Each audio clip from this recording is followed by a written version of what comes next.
your first words tonight were raise up on old foundations, new signs of hope. That's exactly right. Can we expand a little bit about the journey that led you to say that? The thing about the earthquakes in Christchurch is that it wasn't one big event. It was one huge event followed by another huge event, and on it went. So there was a period of time of enormous uncertainty. So in the midst of all that, there's been a series of losses, which is a bit like the lights being dimmed progressively. But what's happened right from the beginning at the same time, sounds contradictory, is the lights have been going on in a much more significant way. And so people who never knew their neighbors got out and helped one another dig out the liquefaction, shared water, because water was a precious resource for quite a while. If your toilet was working, everyone was welcome. And on it went. And so at the same time, there was this sense of impending doom. There really was a sense of learning what it is to be human all over again. And so one of the things that I think has been given to Christchurch, I'm a bishop, so of course I'd say this, but I really think we've rediscovered a spiritual dimension.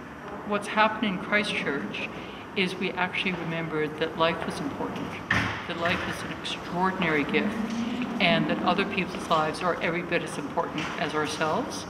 And by reaching out to one another, we discovered who we were. The symbol of the cathedral falling apart became a symbol of the city, and the rebuilding a new symbol. There's a personal cost in that, as well as the difficult decisions you had to go through, because it seemed to me from the outside you were a bit of a sacrificial lamb that people had to hate or put their grief onto. How could God have done this to us? It's totally unsatisfactory to get angry at an earthquake. You don't feel vindicated at all. Now, a bishop, that's a different matter. But this is a significant step forward, this opening of the building. Yes, this is fascinating because it's made of seemingly very ordinary materials. It's got a concrete floor, it's got cardboard beams, and yet it has a sense of soaring. You come in, your eyes go up, but as they're going up to the extraordinary height, your eyes catch the cross, and the cross confronts you, a symbol of suffering, but also hope. As you come up to receive the sacrament, as people did tonight, and then you turn around to go out, you see that extraordinary Trinity window. The position of this really says it all. We're beside the CTB site, where so many died. We're in front of the 185 empty chairs, and right out here at Latimer Square were the first responders, the emergency crews from all over the world who came and stayed for about 2 months. So in the middle of that, you have a cathedral, which is not nearly as grand as the old cathedral. It's actually, these are shipping containers and so on. And yet you have a place that is alive and light and hopeful, and at the very place which is symbolic of the broken heart of Christchurch.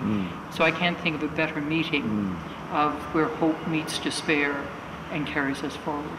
The other thing for us in the sustainability business, this is a very low embedded energy. It's got a low carbon footprint. Were they part of the process of decision making? Very much. That's part of Shigeru Ban's emergency architecture, so he's very intentional about that.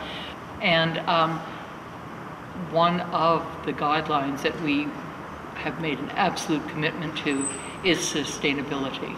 And so we want buildings that do not harm, but actually help the environment. And we're working that out to what that could mean in the future. And now we've got this place, and we will pray, and we will receive the strength we need.